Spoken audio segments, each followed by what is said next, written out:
Copyright Reuters. LEAH MILLISThe. The year 2019 was not short of major developments in American foreign policy, with most of these being heavily influenced by the distinctive style with which President Donald Trump handles both his allies and enemies.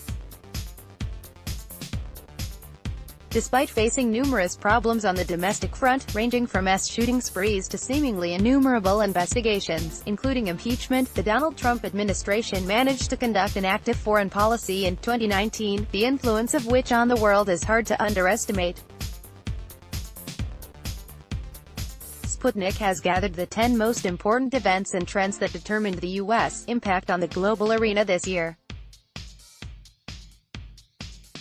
Withdrawal from INF Treaty and its consequences, unsuccessful North Korea-US Hanoi Summit and Bolton's resignation, recognition of Israeli claims to Golan Heights and partially released deal of the century, first hard steps made towards reaching US-China trade deal, global crackdown campaign against Huawei, US drone shot down by Iran amid growing tensions in Gulf, failure of peace talks with Taliban *, sort of withdrawal from Syria, Daesh *, leader eliminated in US special operation, overhaul trade deal with Mexico and Canada, withdrawal from INF Treaty and its consequences. One of the biggest events in 2019, which delivered a heavy blow to the global security architecture, was U.S. President Donald Trump's decision to pull his country out from the Intermediate-Range Nuclear Forces (INF) Treaty with Russia, a move that was announced on the 2nd of February. The accord, which was signed by the U.S. and USSR at the end of the Cold War in 1987, prohibited the two states from owning or developing ground-based missiles with ranges of between 500 and 5,500 kilometers, and was largely considered to be one of the pillars of global stability and security. Washington announced its withdrawal from the INF under the pretext of alleged violations by Moscow, although Russia had been adhering to the treaty despite having similar questions about U.S. compliance, without receiving any answers for many years. Copyright Sputnik. Vladimir Astapkovich. Russia. INF Treaty. The U.S. was officially no longer bound by the accord's provisions on the 2nd of August, and less than a month later, the Pentagon tested a new missile operating at previously banned ranges. This led Moscow to the conclusion that the withdrawal had been planned in advance and that the U.S. had used made-up accusations against Russia not being in compliance simply to find an excuse to do so.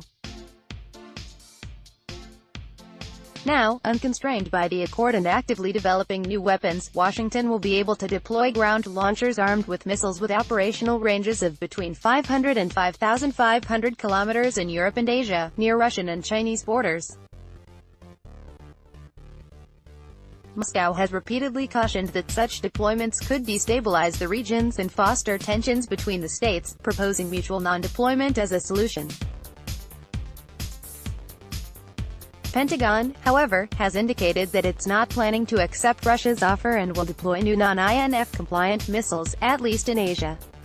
Unsuccessful North Korea-US Hanoi Summit and Bolton's resignation. Following the initial burst of optimism from the first meeting between the American and North Korean heads of state in 2018, the two countries organized another meeting, this time in Hanoi, Vietnam at the end of February to continue negotiating for a normalization of ties, the prospect of denuclearizing the Korean peninsula, and lifting sanctions from the DPRK.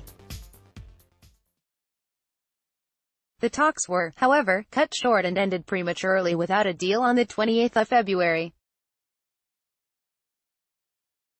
Trump stated that this was due to the DPRK demanding that all sanctions be lifted. According to some media reports, the failure was facilitated by the alleged introduction of a denuclearization roadmap suggested by Trump's then National Security Advisor John Bolton, who was well known for his hawkish views on North Korea. Copyright AP photo. Evan Bucci. President Donald Trump speaks during a meeting with North Korean leader Kim Jong-un Thursday, Feb.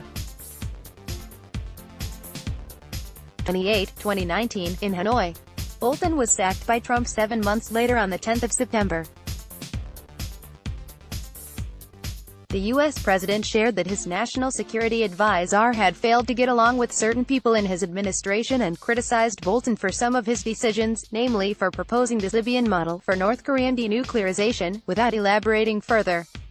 Since the unsuccessful summit in Hanoi, North Korea has conducted several test launches of its short- and medium-range missiles, which it had suspended while it was negotiating with the U.S.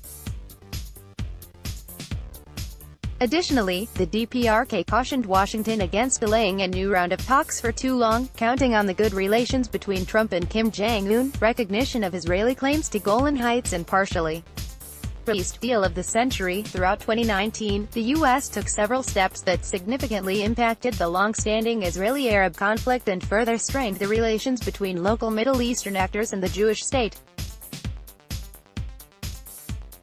In a second major gift to Israel after the recognition of Jerusalem as the Jewish state's capital in 2018, U.S. President Donald Trump also recognized Tel Aviv's claims to the Golan Heights on the 25th of March 2019, which the country has controlled since capturing it from Syria in the 1967 Six-Day War.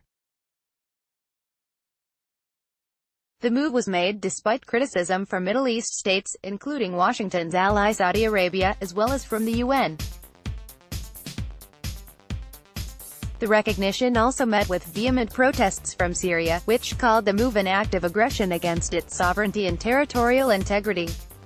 Copyright Reuters. Mohammed Torokman, a demonstrator, holds a sign during a protest as Palestinians call for a day of rage over U.S. decision on Jewish settlements, near the Jewish settlement of Beit El in the Israeli-occupied West Bank, November 26, 2019. In another move in favor of Israel, Secretary of State Mike Pompeo announced on the 18th of November that the U.S. no longer automatically considers Israeli settlements in the West Bank and East Jerusalem illegal. The decision faced strong objections from the Arab League, which labeled the new approach to the Israeli settlements contrary to international law. Previously, under the Obama administration, the U.S. had upheld a 1978 State Department legal opinion that regarded such settlements as being in violation of international norms. However, one long-anticipated step, the release of the so-called deal of the century, Trump's plan for ending the long-standing Israeli-Palestinian conflict, was not taken by the U.S. this year. Instead, Trump's advisor tasked with drafting the deal, Jared Kushner, presented the ambitious economic part of the plan, without providing any indication about its political component.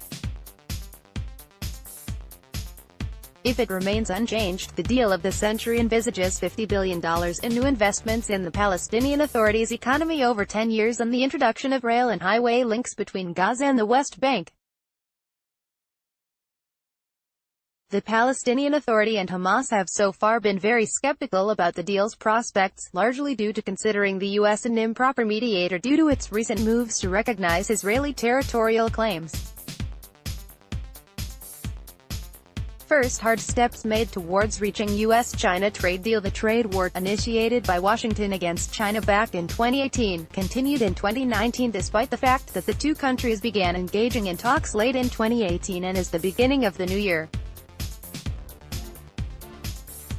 These discussions eventually stalled, with Trump resuming his strategy of imposing tariffs until a new trade deal is reached between the two states. Following another round of mutual tariffs being imposed in September, the two economic giants once again entered into talks, and on the 11th of October, Trump announced that Washington and Beijing had reached a so-called Phase 1 agreement, which is set to become the first part of the broader trade deal that Trump has been working to achieve. Under the Phase 1 agreement, China agreed to boost its purchases of manufactured goods, agricultural goods, and energy products by at least $200 billion over the coming years. In turn, the U.S. canceled the planned imposition of new tariffs. Copyright AFP 2019, Miguel Medina mural entitled, Smart Love by Italian street artist TV Boy is displayed on a wall in Milan, on June 29, 2019 and depicts China's President Xi Jinping, holding an iPhone smartphone kissing U.S. President Donald Trump holding an Huawei smartphone. However, the Phase 1 deal is yet to be inked, and the U.S. decision to support anti-government protesters in Hong Kong and limit the sale of police equipment to the semi-autonomous territory reportedly stalled the signing process. U.S. Trade Representative Robert Lighthizer stated on the 15th of December, on the other hand, that it's totally done, and only needs some routine scrubs to the text. global crackdown campaign against Huawei, another major development in U.S.-China relations amid the ongoing trade war, although a link between the two matters is strongly denied by Washington, was the start of a crackdown campaign targeting one of the biggest smartphone makers in the world, China's Huawei. Washington simultaneously banned the company's telecom equipment from the U.S. and prohibited American companies from selling technologies to the Chinese firm without special authorization on the 15th of May. The U.S. went even further by starting to pressure its partners and allies worldwide to deny Huawei access to the construction of their 5G networks, threatening to suspend intelligence sharing programs otherwise. In addition to this, the U.S. continued in its efforts to ensure the extradition of Huawei's chief financial officer Meng Wanzhou, who was arrested in Canada in December 2018 on a U.S. warrant. Washington claims that Wanzhou was involved in efforts aimed at undermining U.S. sanctions against Iran. The Huawei CFO's extradition hearing is scheduled for the 20th of January 2020 and the process is likely to last throughout next year. U.S. drone shot down by Iran amid growing tensions in Gulf after the U.S. withdrew from the Iran nuclear deal and imposed the first sanctions against the country in 2018. The two states' bilateral ties continued to deteriorate in 2019, with Washington gradually introducing more penalties. In addition to this, the U.S. ramped up its military presence in the Middle East during the first half of 2019, sending more troops, Patriot missiles, strategic bombers, and drones with the aim to contain and deter Iran locally. At one point, these moves led to a major incident that brought the entire region to the verge of war, after Iran's Islamic Revolutionary Guard Corps (IRGC) shot down a U.S. RQ-4 Global Hawk surveillance drone on the 20th of June, which it said had violated the Islamic Republic's airspace and ignored warnings. Tehran stated that it also had a manned P-8 Poseidon aircraft in its sights on the same day, but chose to spare it. An RQ-4 Global Hawk unmanned aircraft file, Washington denied that its drone violated Iranian airspace and was preparing a retaliatory strike against the Islamic Republic, but it was called off by President Donald Trump just minutes prior to launch. He argued that the strike, which would likely have claimed numerous Iranian lives, would have been a disproportionate response to the downing of an unmanned aircraft. Instead, the U.S. slapped the inner circle of Iranian Supreme Leader Ali Khamenei and several IRGC generals with harsh economic sanctions.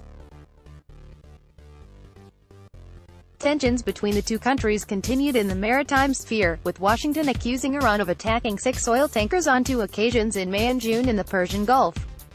The U.S. used the accusations as a pretext to announce the creation of a U.S.-led naval coalition that would ostensibly be deployed in the Persian Gulf to ensure the safety of shipping. So far, only a few countries have joined the initiative, with Iran calling on regional actors to ignore it and instead ensure maritime security without resorting to forces foreign to the Gulf.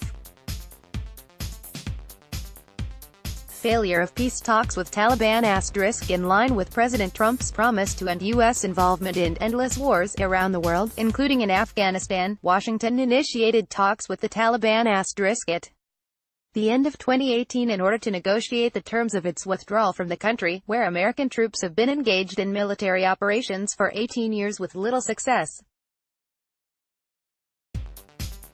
Namely, the U.S. tried to get guarantees that Afghanistan won't become a safe haven for terrorist groups, offering to pull out its troops in exchange.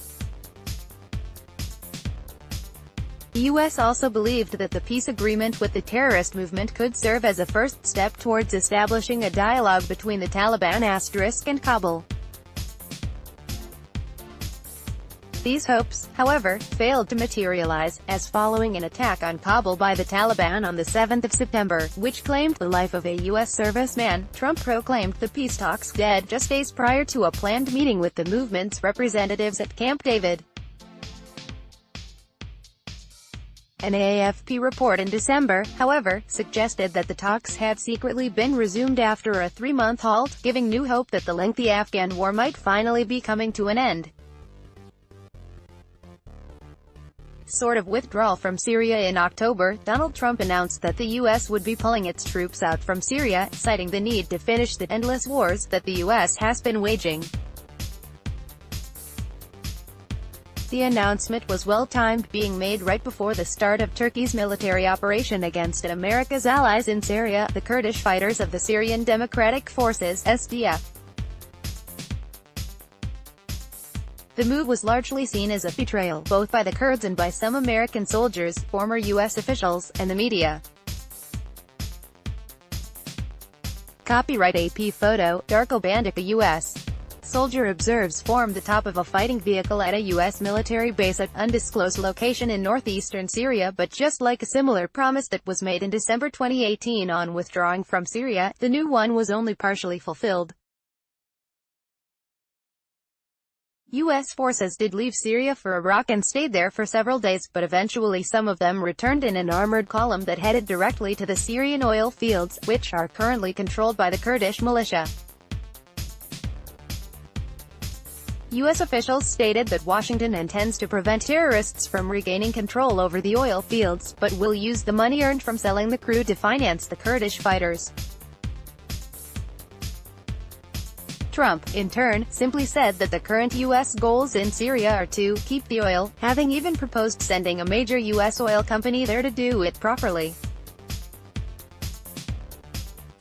Daesh * leader eliminated in U.S. special operation. Following the proclamation of the defeat of Daesh * in Syria in April 2019, U.S. President Trump made another major announcement in regards to the shattered terrorist organization on the 27th of October, saying that its leader, Abu Bakr al-Baghdadi, had been killed in a special operation carried out by the U.S. Delta Force. Baghdadi was allegedly tracked down to a safe house in Syria by the U.S. forces and eventually died after detonating his suicide belt after being chased into a dead-end tunnel by the U.S. troops and a brave dog from the K-9 unit, who earned a medal for the operation. Trump said that he watched a live feed of the process and claimed that the top terrorist died whimpering and crying and screaming all the way. Copyright AP photo, Andrew Harnick. Video of the Abu Bakr al-Baghdadi raid is displayed as U.S. Central Command Commander Marine Gen. Kenneth McKenzie speaks, Wednesday, October 3, 2019, at a joint press briefing at the Pentagon in Washington. Al-Baghdadi's identity was confirmed by a DNA test on the spot due to his body having been mutilated in the blast, and his remains were buried at sea within 24 hours. Daesh * later confirmed the death of al-Baghdadi, who had previously escaped numerous assassination attempts, and named his successor, Abu Ibrahim al-Hashami al-Qurashi. Overhauled trade deal with Mexico and Canada. Despite signing a new trade deal back in November 2018 that was set to replace the NAFTA agreement, the U.S.-Mexico-Canada agreement, USMCA, was not ratified by all parties and has since gone through an overhaul via the introduction of several amendments. The refurbished deal, which introduced revised rules for access to the domestic markets of the three countries, tariffs, and some norms of labor legislation, such as minimum wage limits, was signed on the 11th of December 2019 and is yet to be ratified by the country's legislatures, including in the U.S. The U.S. also removed one of the obstacles for the USMCA's ratification by lifting the harsh tariffs on steel and aluminum from Mexico and Canada on the 17th of May 2019. * Terrorist organizations banned in Russia. Let's block ads. Why?